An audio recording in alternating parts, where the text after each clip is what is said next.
Hi, I'm Katie. Welcome to my channel, Heart's Content Farmhouse, where every week I share a new tutorial about bread baking, soap making, gardening, and other homesteading type adventures.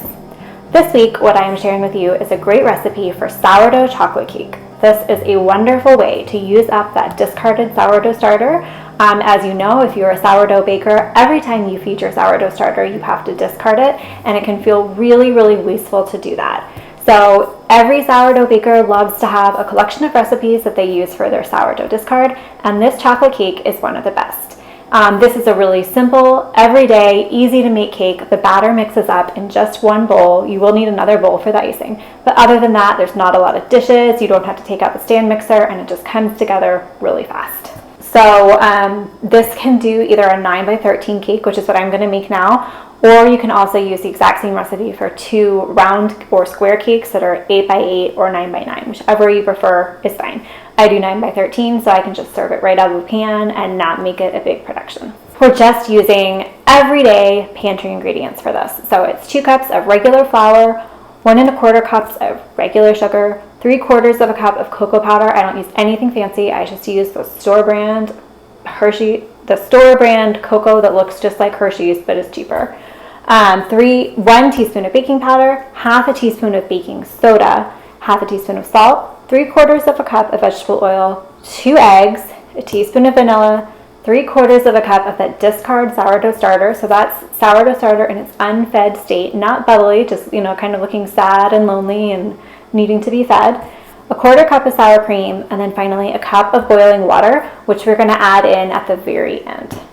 So the first thing we're going to do is preheat the oven to 350, and then prepare your pan, whichever one you're going to use. Like I said, I'm doing 9x13, and I'm just going to spray it with simple Pam.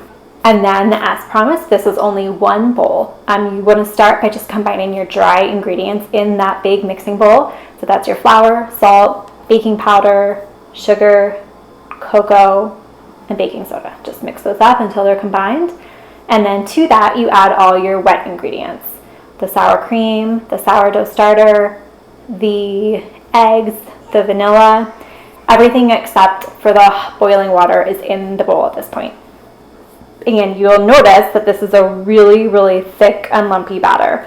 And so what we're going to do is boil a cup of water. You can do that right on the stove or in the microwave, it doesn't matter. And then pour that in, and when it first goes in, it looks really weird and like something's gone wrong, but it is fine. Just keep on stirring, and it is going to turn into a more normal looking cake batter. The hot water just helps me get a really moist cake in the end, which is why we're adding it. So pour all this chocolate cake batter into the prepared pan, and then we're going to bake it anywhere between 35 and 50 minutes. I start checking at 35. Mine normally takes about 40 minutes. You'll know it's done when a toothpick comes out clean, or the top might crack just a little bit, which in my opinion is a characteristic of all good and extra sweet cakes. They will have a little bit of cracking at the top. That's no big deal. The frosting will cover it up, or if you're leaving it unfrosted, don't worry about it. It's still going to be fine, even with a little bit of cracking. So take this out and let it cool. You want it completely cool before you frost it, but that doesn't mean you can't go ahead and make the frosting now while it is cooling. So for this, we are going to use a hand mixer just to beat in the powdered sugar and make sure it's smooth, but it's a very simple, basic chocolate frosting recipe.